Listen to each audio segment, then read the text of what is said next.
¿Cómo están mis amigos y hermanos? Dios les bendiga. Seguimos analizando este hermoso libro de Apocalipsis. Recuerde que estamos en Apocalipsis fácil y en este momento estamos en el capítulo 15, viendo un pantallazo general de este hermoso libro que, como ya lo hemos dicho y lo volvemos a reiterar, es un libro que hay que interpretarlo como toda la Biblia literalmente. Este no es un libro simbólico, no se deje engañar. Aquí hay muchos símbolos, pero es un libro literal en donde abundan los símbolos, que no es lo mismo que decir es un libro simbólico.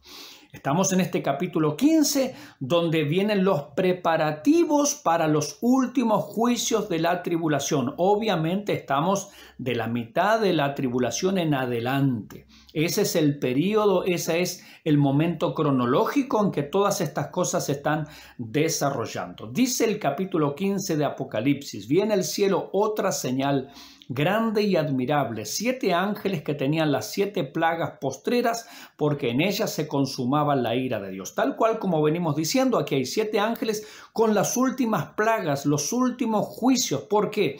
Porque aquí se consuma la ira de Dios. Es decir, que en los juicios de las trompetas, que abarcaron básicamente la primera mitad de la tribulación, los juicios eran parciales: 1/3 de la vegetación, 1/3 de las aguas, 1/3 de la luz solar, 1/3 de todo. ¿Por qué?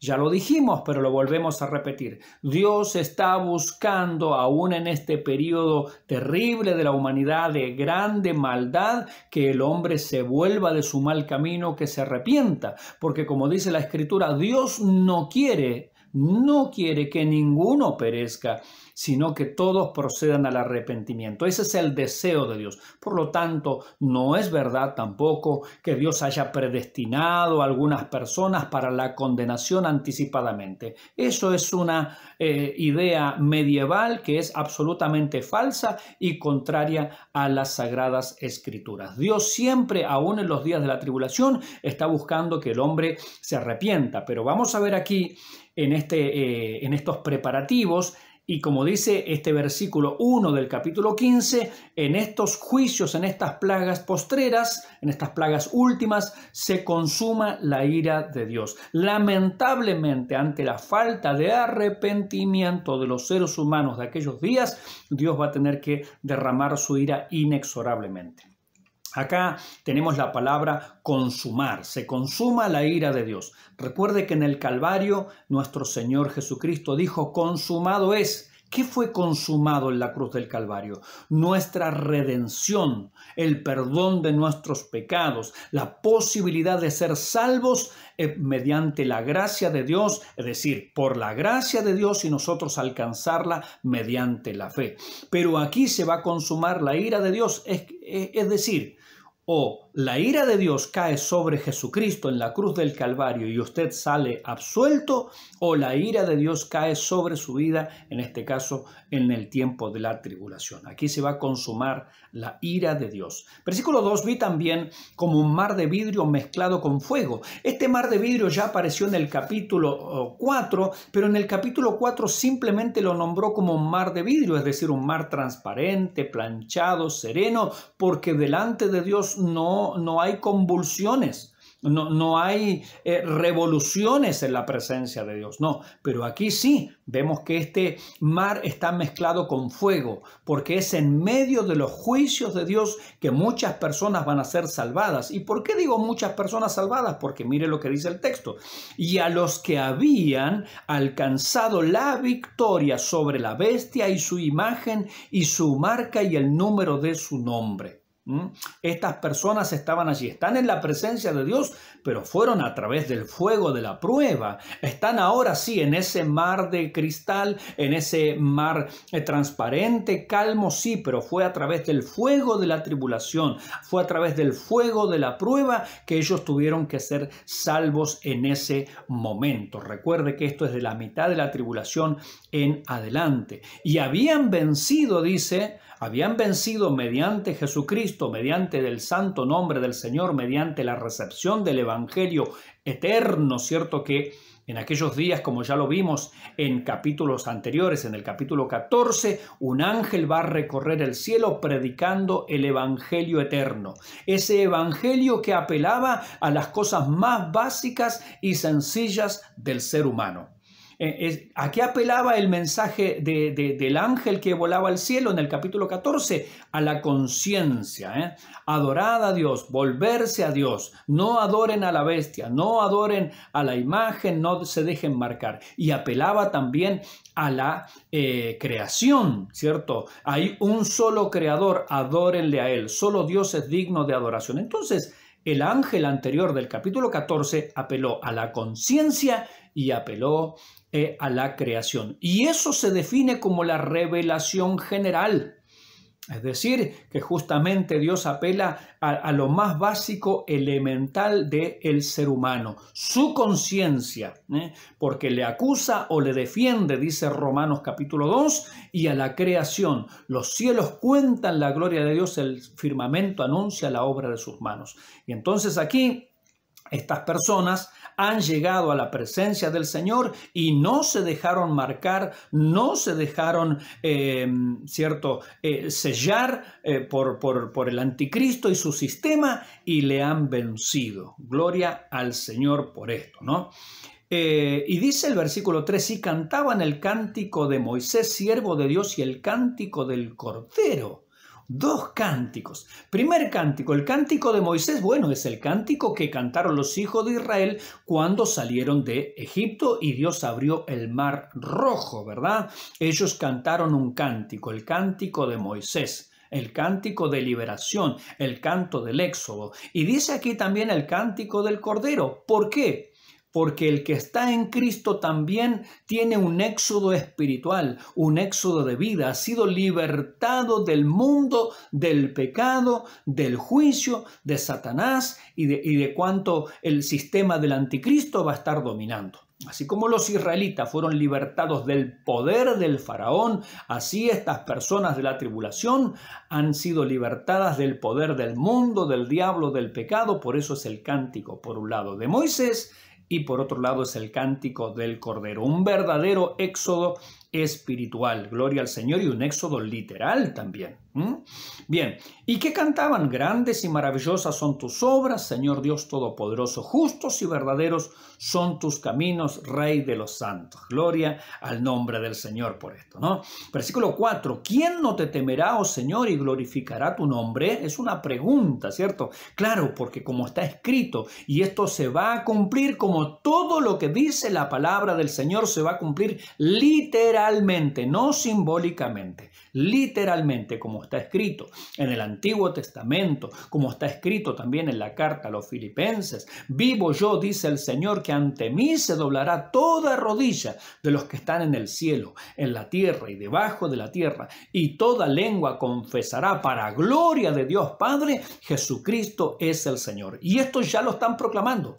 Aún sus enemigos tendrán que doblar luego las rodillas delante del Señor y reconocer que Jesucristo es el Señor, que Él es el que tiene el legítimo derecho de gobernar este mundo. Satanás siempre ha querido poner a un hombre usado por él, un títere de él, gobernando este mundo. Ya lo pensó allá con Nimrod en la época primitiva, ¿cierto? A través de grandes dictadores, hasta el día de hoy, él lo quiere hacer.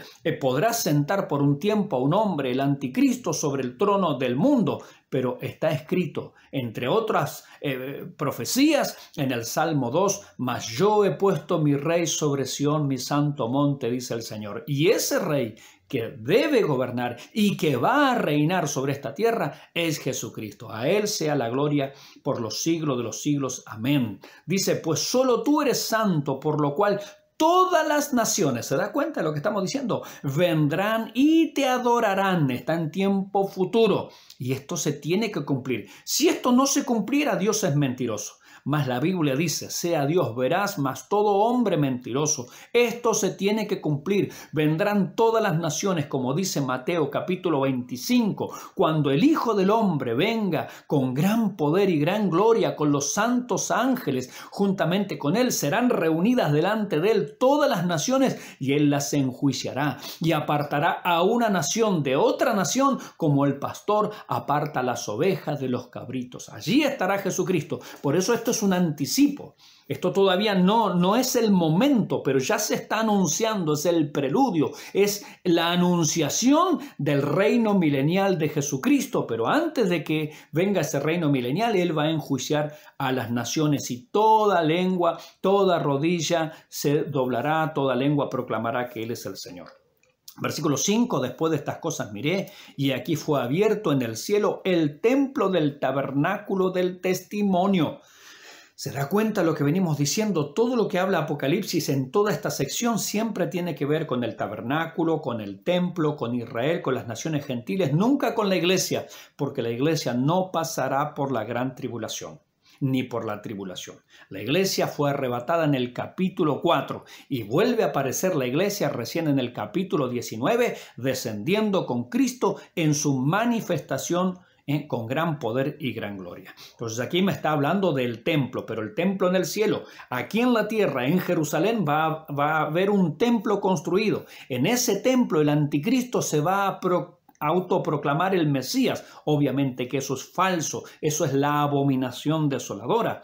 Pero aquí se abre el verdadero templo, el que está en el cielo, el tabernáculo del testimonio. Dice, y del templo salieron los 7 ángeles que tenían las 7 plagas, vestidos de lino limpio y resplandeciente y ceñidos alrededor del pecho con cintos de oro. Ya estos ángeles son presentados, son 7, cada uno tiene una copa, pero fíjese cómo salen vestidos. Salen vestidos como Jesucristo en el capítulo 1 de Apocalipsis, salen vestidos como los sacerdotes allá en el libro de Levítico. De la misma manera ellos salen vestidos allí del templo en el cielo. Versículo 7, y uno de los 4 seres vivientes dio a los 7 ángeles 7 copas de oro llenas de la ira de Dios, que vive por los siglos de los siglos. Y el templo se llenó de humo por la gloria de Dios y por su poder, y nadie podía entrar en el templo hasta que se hubiesen cumplido las 7 plagas de los 7 ángeles. Cuando Dios toma el control allí de estas cosas, nadie puede ministrar. Mire, cuando se inauguró el templo, la gloria de Dios lo llenó y nadie podía ministrar. Dios estaba en control. Nadie podía entrar a interceder ni hacer nada. Dios lo ocupaba todo. Cuando se inauguró el templo, ¿cierto? Allí por Salomón. Lo otro fue el tabernáculo, ¿cierto? Erigido por Moisés en la época de Aarón. Pero cuando se inauguró el templo de Salomón, también la gloria de Dios llenó ese lugar y nadie podía ministrar, no se podía interceder, no se podía hacer nada. ¿Por qué? Porque se estaba haciendo la expiación. En el día de la expiación también, Levítico capítulo 16, nadie podía entrar a ese lugar. Solo trabajaba el sumo sacerdote, nadie más. No había sacerdotes, no había reyes, no había profeta, nadie podía tocar nada, solo el sumo sacerdote podía entrar a ese lugar. Aquí se está produciendo la purificación en primer lugar de la nación de Israel, día de la expiación. En segundo lugar, se está haciendo la purificación de todo este mundo. El pecado debe ser enjuiciado. Aquí el único que trabaja es el sumo sacerdote, Jesucristo el Señor. Nadie más puede interceder, nadie más puede hacer nada. Llegó el momento de enjuiciar el pecado. Llegó el momento de dar la retribución por la maldad de aquellos que no se han arrepentido. Y allí va a comenzar el capítulo 16 con la descripción de todos los juicios de Dios.